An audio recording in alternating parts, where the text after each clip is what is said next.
The translator was broken. Not the machine. The machine worked fine, its copper relays clicking steadily in the cold of the processing bay. But the being operating it had not spoken in 11 days, and the Veth commanders were beginning to wonder if humans communicated through silence, the way their own kind communicated through scent. They did not. Sarah Voss had stopped talking because there was nothing left to say that the Veth would understand, and she had learned. The hard way, the way most soldiers learned things, that words spent on the incomprehensible were words wasted. She sat at the translator's interface in the prefabricated compound the Veth had erected on the edge of what had been the Caldwell Basin, and she typed. That was what she did now, she typed. The Veth had brought her here not as a prisoner exactly, but not as a guest either. The word their own communications used, when rendered into standard, came out closest to vessel, something that held a function and could be repurposed once the original contents were spent. She was their vessel, their linguistic extraction unit, the only human soldier in the third perimeter who had learned enough of the Veth pheromone language written equivalent to be of use to their administrative caste. She was useful, which was the only reason she was alive. Sarah knew this the way you knew the temperature of a room. Not consciously, but in the back of her neck, in the way she measured distance to every door without meaning to. She had been a weapons specialist before the war's last phase collapsed the front lines. She had been, her commanding officer once told her, extraordinary in a fight. She didn't feel extraordinary now. She felt like furniture. The compound's lighting was Veth-calibrated, a dim amber violet that hurt human eyes after 6 hours and destroyed them after 72. The Veth had provided her with tinted lenses, not out of concern, but because a blind translator was a useless translator, and useless things were removed. She wore them always, even when she slept. If she slept, curled on the cot in the corner of the processing bay, while the Veth worked their night cycle around her, the low chemical hum of their communication filling the air like the smell of something burning very slowly. She typed the Veth dispatches. She translated the human prisoner communications the Veth intercepted. She wrote the formal acknowledgments their administrative caste required for every exchange of resource territory, the language so stilted and precise that the Veth clerks had taken to checking her work with a kind of reverent suspicion, as if they expected her to sabotage it, and could not understand why she did not. She did not sabotage it because she had learned very early that the Veth's response to sabotage was not punishment. It was replacement. A new vessel would be found. The old one would be made into something that could not cause problems anymore, which was a consideration the Veth found entirely logical and not cruel. Since cruelty required intent, and the Veth had no concept of it, what they had instead of cruelty was accuracy. They were extraordinarily accurate in everything they did. 11 days since the last human voice. 63 days since the fall of Caldwell Station. 112 days since the war formally ended, though it had ended the way a fire ends when you smother it, not when you put it out. Everything's still hot underneath, she typed. The thing that had started this, the small terrible thing, was a letter. Not one of the Veth dispatches. Not an intercepted military communication. A personal letter, written by hand on paper that had been folded and refolded until the creases were almost cuts, addressed to a name and a grid coordinate that no longer existed. It had been found in the ruins of the station's communications center. The Veth had flagged it for translation because they flagged everything. They were thorough, the Veth, in the way that machines are thorough, without discrimination. And it had landed in Sarah's queue like any other document. She had almost processed it the same way. The letter was from a soldier to someone he called only M. It was not a military document. It was not intelligence. It was a man trying badly to say something he had never learned to say out loud, the words arranged in the halting grammar of someone who wrote rarely and meant everything. He talked about the light on the water east of the colony at a particular time of morning. He talked about a joke that had not been funny when it happened, and was somehow funny now, in memory. He talked about what he planned to do after using the word after the way soldiers use it, as a country with no map, believed in only faintly like a religion held at arm's length. He did not, in 4 pages, manage to say the thing he was trying to say. The letter ended with his name, and then, below it, a second line that had been crossed out and rewritten and crossed out again until the paper was almost torn. Something that began, "I want you to know," and then stopped. Sarah had sat with the letter for a long time. Then she had translated it into the Veth administrative notation. Flat, precise, stripped of everything that made it what it was, and filed it. And then she had sat at the interface and thought about that crossed-out line until something behind her sternum hurt in a way she didn't have a word for. Not grief exactly, closer to recognition. The feeling of seeing yourself in a window and being surprised. She had never been good at the thing the letter was trying to do, even before the war, even before she had learned to make herself small and useful and quiet in the company of beings who would remove her if she was not. She had not been good at it. She had been good at other things. She had been good at problems with solutions. The feeling behind her sternum was not a problem with a solution. It was just there, the way the amber-violet light was there, constant, slightly painful, not going away. The VETH administrator who oversaw her work was designated Keth 7 in the administrative hierarchy. The designation was not a name. The VETH did not have names, only positions and sequences. But Sarah had begun, privately, to call it Keth, because giving things names was something she did automatically, the way she measured distances to doors. Keth 7 was not unkind, it was not kind either. It observed her the way all VETH observed everything. Cataloging, assessing, comparing the current state to an expected state and noting any deviation. When she had not eaten for 2 days, absorbed in a particularly dense dispatch cycle, or simply not noticing, she wasn't sure.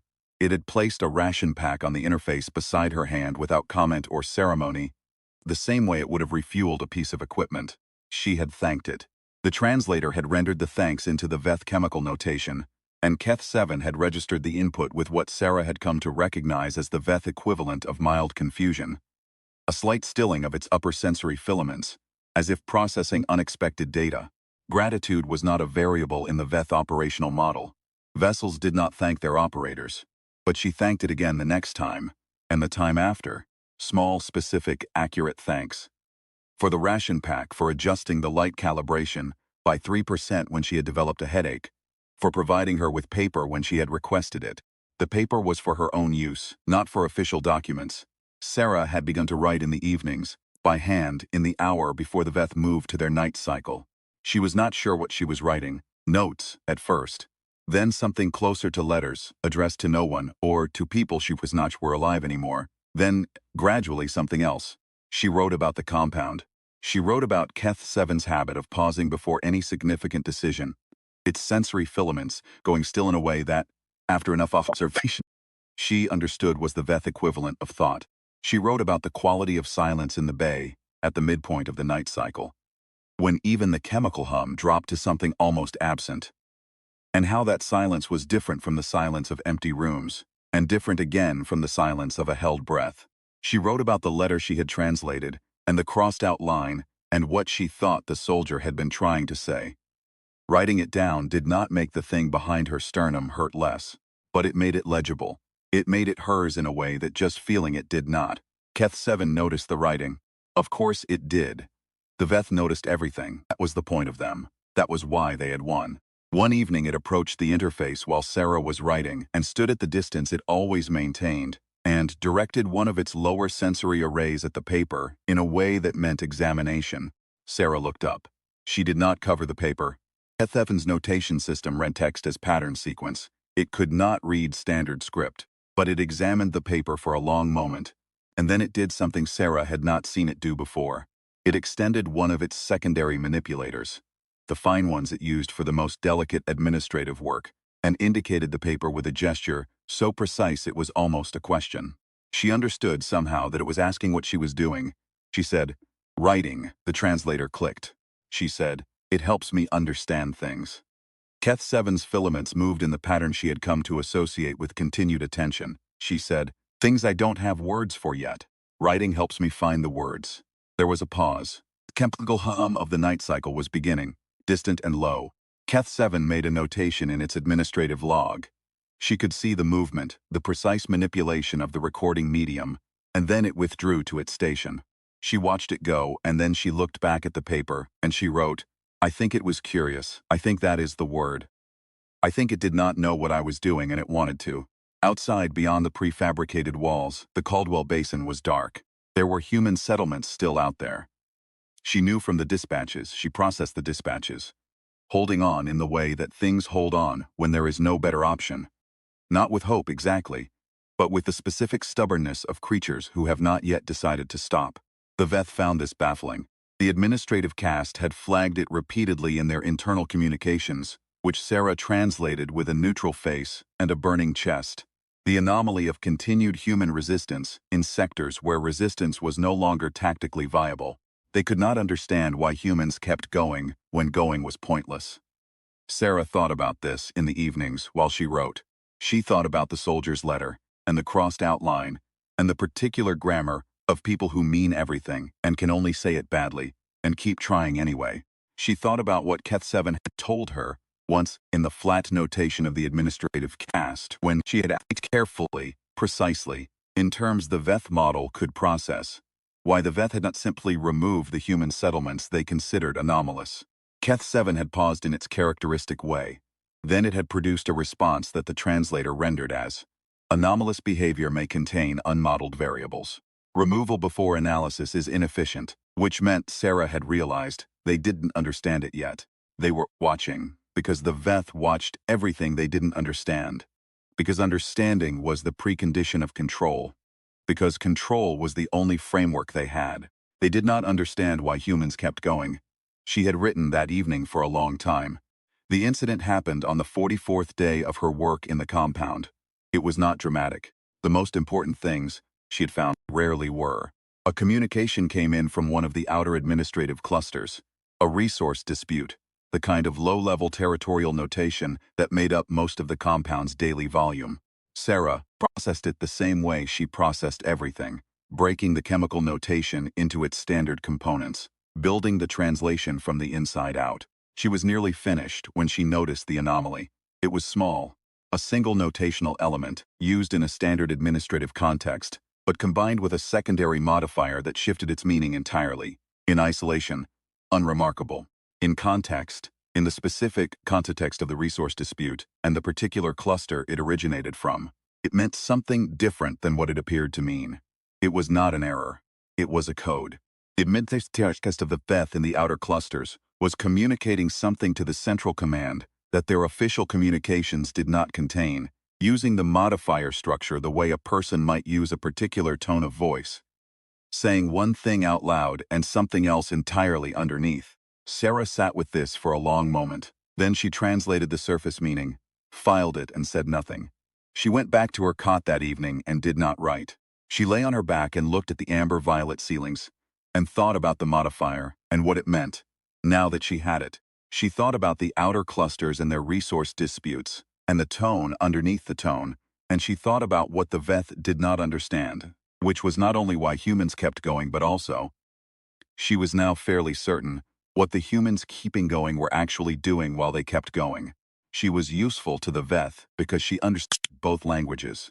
They had never considered what it meant to understand both languages. They had never thought about what a vessel might carry. That was not what you put in it. It took her 2 weeks to verify it. She was careful. She was always careful. She had been careful her whole life. Careful was the thing she had instead of whatever it was other people had.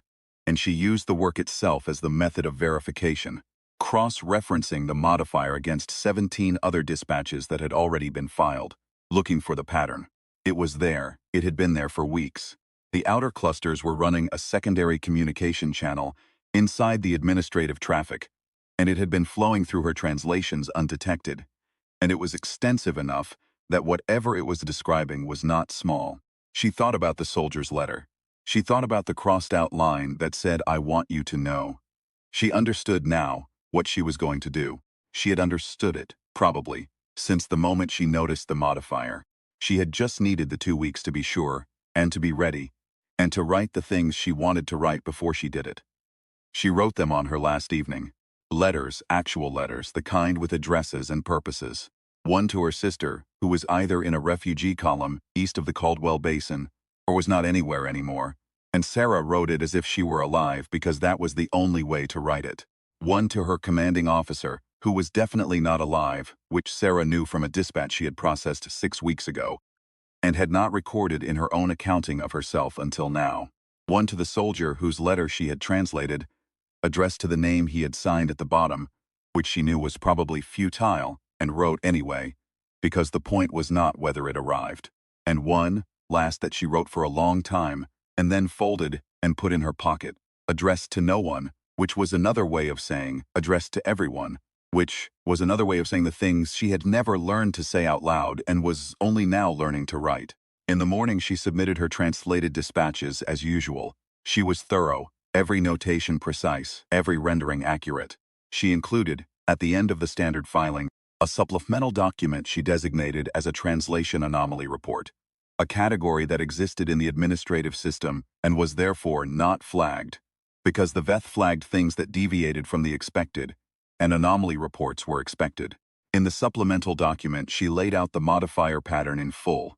She laid out the 17 instances.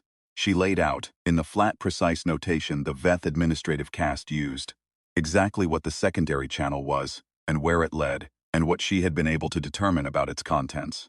And then she transmitted a copy of the supplemental document to the outer cluster's communications header, using the secondary channel's own routing so that whatever was on the other end would know it had been read.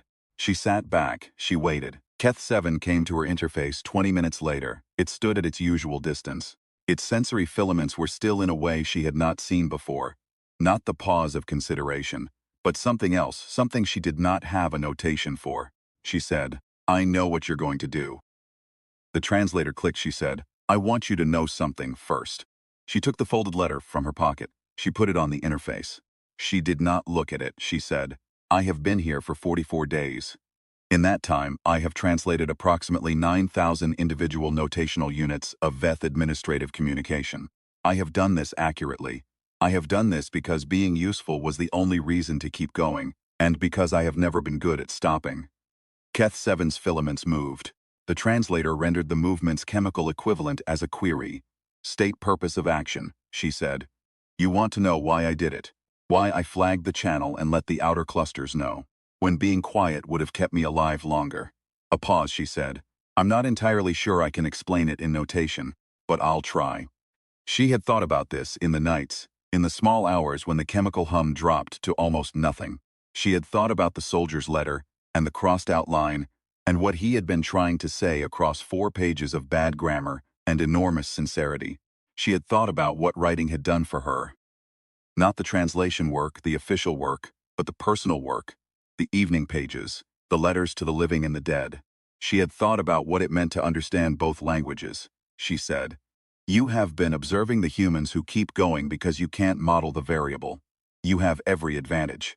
You have won every engagement. By every metric your system has, continued resistance makes no sense. And yet," she said, "we don't stop because we think we're going to win. We stop when we have said the thing we needed to say, when we have written the letter, when we have found the words." Keth 7 was very still. She said, "I flagged the channel because there were people on the other end who needed to know they had been heard. That is it. That is the whole reason. It is not a tactical calculation. It is not a survival strategy. It will probably end badly for me. But that crossed-out line, that I want you to know, has been the thing behind my sternum for 63 days, and I have only just learned the word for it.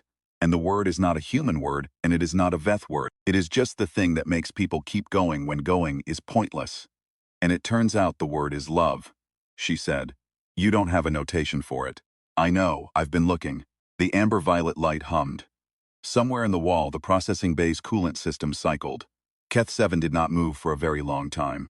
Its filaments were in a configuration she had never seen and had no reference for. She watched it the way she had learned to watch it, looking for the small things, the pauses, the deviations from the expected state, and she thought, "This is what I do. I look for the thing underneath the thing being said.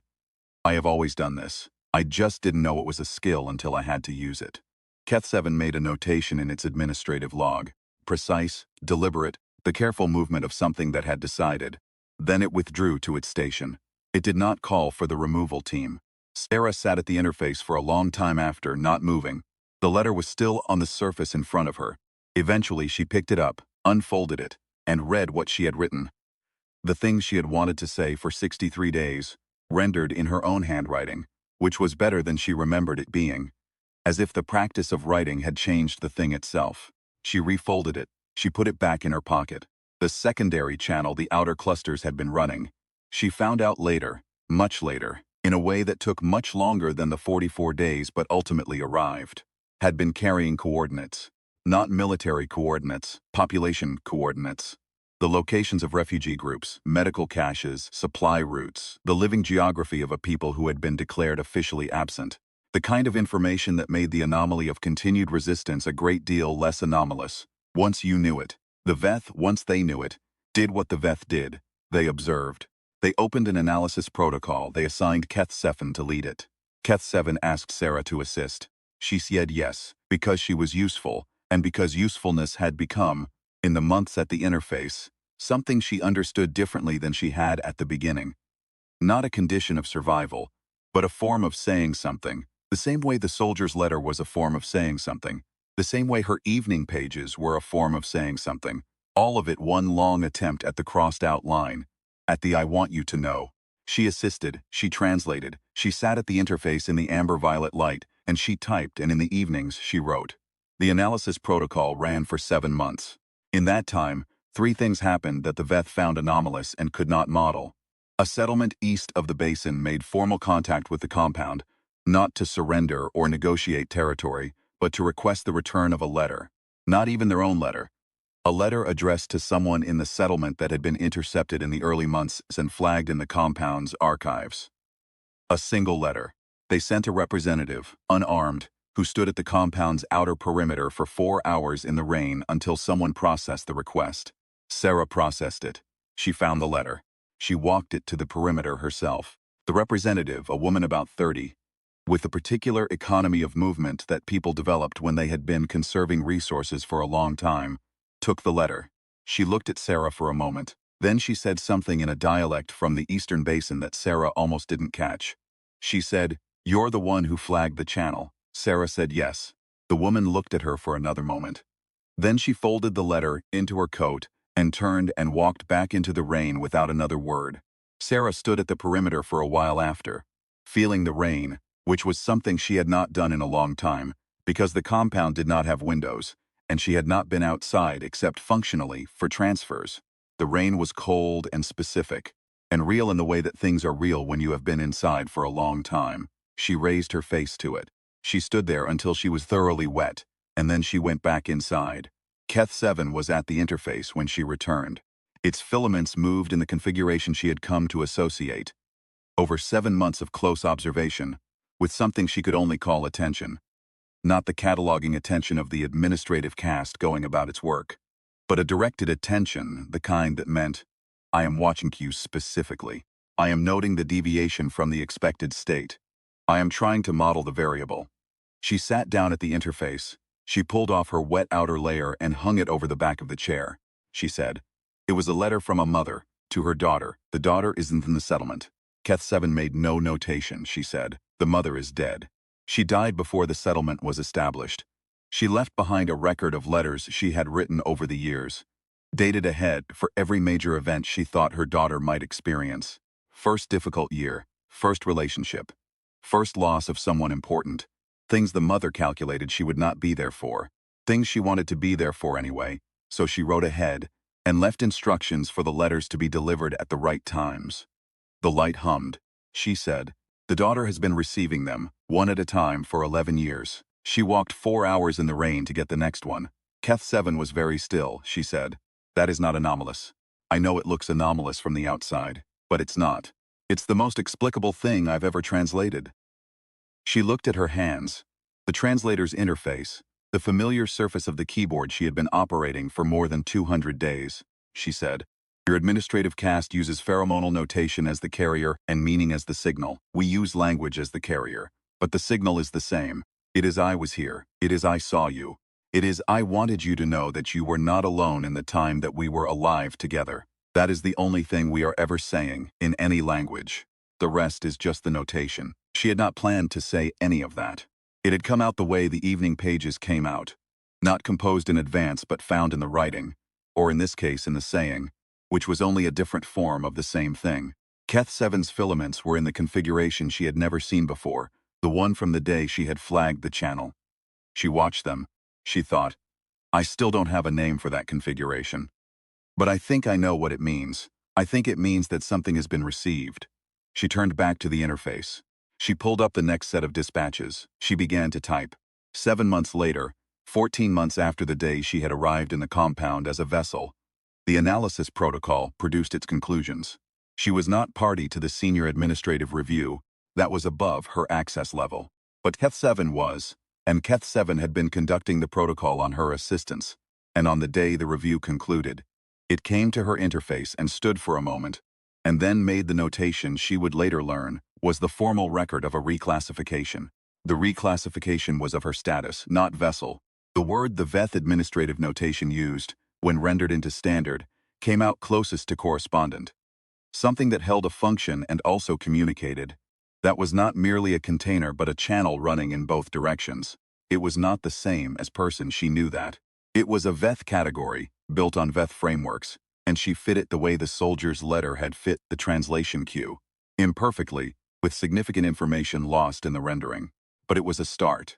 It was a draft. It was "I want you to know" with the line crossed out less than before. She thanked Keth-7. The translator clicked. Its filaments moved in the configuration she had finally, after 14 months named. Receiving.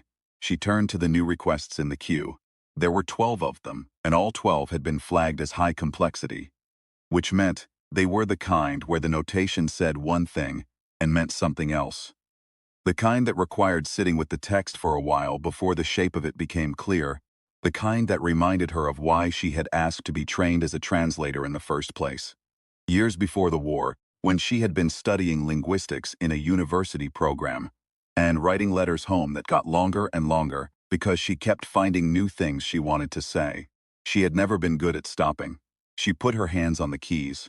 She'd thought about the daughter in the rain, and the mother's timed letters, and what it meant to write something ahead of your own knowing, into a future you could not see but chose to address anyway. She thought, this is what I do. I find the thing underneath, I render it accurately, I make sure it arrives. Outside the compound, the Caldwell Basin was beginning its long recovery. Not fast, not easy, the way a fire recovers, which is the way everything recovers, slowly and from the inside out. The settlements were still there. The anomaly of their persistence had been filed in the Veth administrative system as an open question, which was the highest category of attention the Veth could assign. She thought that was about right. She began to type.